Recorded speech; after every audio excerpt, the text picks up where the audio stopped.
இன்றைக்கு நான் வாசித்து தியானித்த வேத பகுதி நெகேமியா 8ஆம் அதிகாரம் 12ஆம் அதிகாரம்.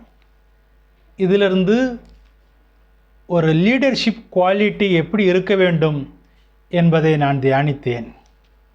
8ஆம் அதிகாரத்தில் 4ஆம் வசனத்தில் வேதபாரகனாகிய எஸ்ரா ஒரு பிரசங்க பீடத்தில் நிற்கிறார். அவருக்கு வலது பக்கத்தில் 6 பேரும் இடது பக்கத்தில் 7 பேரும் அந்த பிரசங்க பீடத்தில் நிற்க வைக்கிறார்கள். இந்த சம்பவம் நடக்கும்போது எஸ்ராவுக்கு 90 வயசிற்கு மேலே இருக்கும். ஒரு ஜாமம் முழுவதும் அந்த நியாயப்பிரமாண புஸ்தகத்தை அவர்கள் ஜனங்கள் வாசிக்க சொல்லி எஸ்ராவை வாசிக்க சொல்கிறார்கள். அதனால் அவரை வாசிக்கிறதுக்கு நிற்கிறார். அந்த சமயத்தில் ஒருவேளை தொடர்ந்து வாசிப்பதற்கு அவருக்கு கஷ்டமாக இருக்கிறதுனால அந்த 13 பேரை வச்சிருக்கலாம்னு நம்ம நினைக்கலாம். அது மாத்திரமல்ல, ஒரு லீடர்ஷிப் குவாலிட்டி, ஒரு லீடருக்கு முக்கியமான தகுதி அடுத்த கட்ட தலைவர்களை அவர் உயிரோடு இருக்கும்போதே, அவர் பதவியில் இருக்கும்போதே உருவாக்குவது. அந்த காரியத்தை அந்த எஸ்ரா செய்கிறார். அந்த 13 பேரில் அவர் கூட இருந்து அந்த ஜனங்களுக்கு நியாயப்பிரமாண புஸ்தகத்தை வாசிக்கிறார். அதில் இருக்கிற ஒரு தலைவர் மாசையா. அந்த 7ஆம் வசனம் 8ஆம் அதிகாரம் 7ஆம் வசனம் 8ஆம் வசனத்திலே பார்ப்போம் என்றால், மாசையா அவர்கள் தேவனுடைய நியாயப்பிரமாண புஸ்தகத்தை தீர்க்கமாக வாசித்து அர்த்தஞ்சொல்லி வாசித்ததை அவர்களுக்கு வழங்க பண்ணினார்கள். இப்படியாக அந்த மாசாய மாத்திரமல்ல, மற்ற சபர்களும் அதை வாசித்திருக்கிறார்கள். அந்த அடுத்த தான் ஒரு ஊழியமானது, ஒரு நிறுவனமானது தான் போய்விட்டால், தான் மரணமடைந்து விட்டால் அப்படியே போவதற்கல்ல.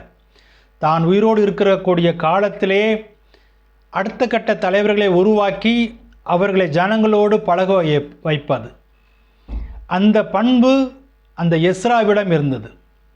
இன்றைக்கு எத்தனை தலைவர்கள்கிட்ட இந்த குணம் இருக்கும்?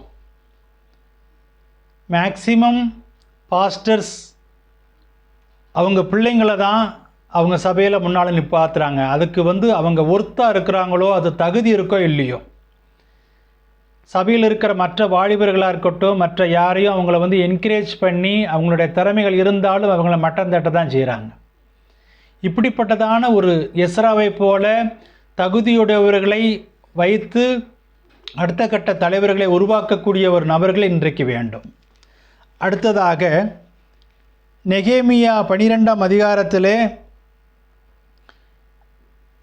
நெகேமியா அலங்கத்தை கட்டுகிறார். அந்த அலங்கத்தை கட்டுகிற சமயத்தில் எஸ்ராவுக்கு ரொம்ப வயதாகி விடுகிறது. 90 வயசுக்கு மேலே மூப்புடையவராக அவர் இருக்கிறார். ஆனாலும் அவர் இஸ்ரவேலுக்கு செய்ததை இந்த நெகேமியா மறந்து விடாமல் அந்த பிரதிஷ்டை பண்டிகையை, அந்த அலங்கத்தை பிரதிஷ்டை பண்ணுகிற சமயத்தில் நெகேமியா 12ஆம் அதிகாரத்தில் 36ஆம் வசனம் சொல்கிறது, வேதபாரகனாகிய எஸ்ரா இவர்களுக்கு முன்பாக நடந்தான் அந்த அலங்கத்தில். இன்றைக்கு நம்முடைய மிஷினரிகள், ஆதிகாலத்து மிஷினரிகளை நாம் கனப்படுத்துகிறோமா? அவர்கள் இன்றைக்கு வயது முதிர்ந்து ரிட்டையர்டாகி இருக்கலாம். ஒருவேளை அவங்க யூஸ்லெஸ்ன்னு நம்ம நினைக்கலாம். ஆனால் அவர்கள் இல்லாமல் நம்ம வந்துடல. அப்படிப்பட்டதான நன்றி உடையவர்களாக நம்ம இருக்கிறோமா? நெகேமியா அப்படிப்பட்ட அவர் கவர்னராக இருந்தும் அந்த எஸ்ராவை கனப்படுத்தி அந்த பாடகர் குழுவுக்கு முன்பதாக அவரை முன்னால் போவதற்கு செய்கிறார். அது மட்டுமல்ல, அந்த நெகேமியா 38ஆம் வசனத்திலே துதி செய்கிற 2ஆம் கூட்டத்தார் போகும்போது அவர்கள் பிறகாலே நான் போனேன். ஒரு லீடர்ஷிப்பினுடைய குவாலிட்டி எல்லாவற்றையும் நான் தான் செய்தேன் என்று சொல்லி காண்பித்து ஷோ ஆஃப் பண்ணி செய்வதல்ல.